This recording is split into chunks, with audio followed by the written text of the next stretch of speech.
Kwa kweli ni jambo la kumshukuru Mwenyezi Mungu, lakini tuendelee kukushukuru wewe. Kwa sababu hizi shule katika halmashauri yetu ya Buchosa zimejengwa shule mbili, ni hapa Ruchiri pamoja na Nyehunge pale shule moja ya msingi nayo. Kwa hiyo tuendelee tu mbunge kukushukuru wewe, lakini tuendelee kuwashukuru tu wananchi wa kijiji cha Ruchiri kwa kutoa ushirikiano.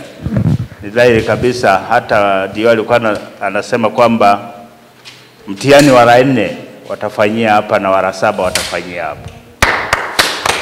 Shule imeshamaliza kusajiliwa. Asante sana.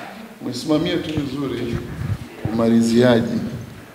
Na uzuri mwenyewe uko hapa, nafikiri hamna kitakachoharibika. Asili ya hii shule ni ziara moja nilipitaga mimi pale kwenye ile shule ya msingi Ruchiri. Sisi tulikuwa wote sikia, tulikuwa wote tukakuta yani shule mbovu, kanionyesha shule mbovu, watoto wanakaa chini. Kuna jengo moja la zamani, yani ukiingia mpaka unasikitika. Hata ile shule ile rekodi, tulikuwa na mwandishi wangu akarekodi video. Ile video ndio nikaenda nayo sasa kwa waziri mkuu. Nikamwambia bungeni pale tumekaa, ona watoto wetu wanavyo. Akamuita pale kwenye kiti kwa tumekaa. Akamuita waziri wa TAMISEMI. Bwana msaidie hii apate angalau shule ikabadilishwe. Sasa pesa ilipopatikana, nilipokuja kupita pale nikakuta mwenyekiti umeleta pale madarasa mengine kwa ajili ya ukarabati wa madarasa. Ninashukuru kwamba hizo pesa zilipokuja nikamwambia chagueni wenyewe mtaka mjenge wapi. Mkakaa chini mkakubaliana kujenga hapa, yani nimefanya kitu kizuri sana. Yani tungejenga pale tungekuwa tumepoteza hela. Si ndio? Yani ingekuwa tumerundika sehemu moja na wanafunzi wengi. Lakini kwa uamuzi mwenyekiti mimi nawapongezeni sana. Kabisa. Yani sasa watoto hawa kule watakuja hapa, tutapunguza idadi ya watoto pale. Kwa kweli namshukuru sana Mheshimiwa Rais kwa kweli sana. Na serikali kwa kweli inafanya kazi. Uongo ndugu zangu? Kweli. Yani shule hizi zinajengwa kila mahali. Vituo vya afya kila mahali. Mwaka juzi ulipopita hapo kulikuwa hamna shule. Ilikuwa nadhani hata kufikiria kulikuwa na shule ilikuwa hamna. Lakini nadhani mlichanga, nafikiri mkapata eneo hili.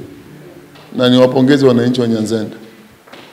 Wananchi wa Nyanzenda kwenye jimbo hili la Buchosa hakuna kata wanatoa michango kama Nyanzenda.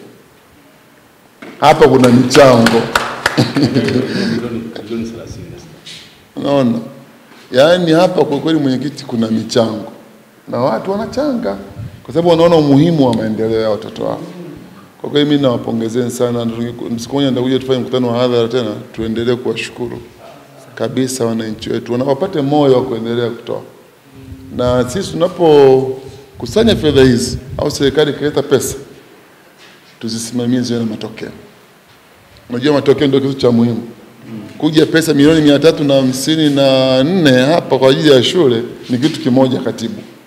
Lakini kusimamia tupate matokeo ndio kitu kigumu. Tuna watumishi wetu wengine sio waaminifu. Pesa itakuja lakini itaishia kwenye mikono ya watu.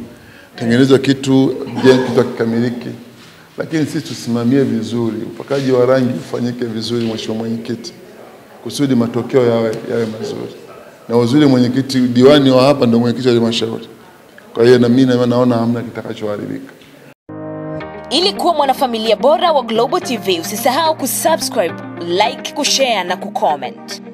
Baada ya kusubscribe, bonyeza alama ya kengele ili kupata taarifa kwa kila video inayopanda Global TV Online.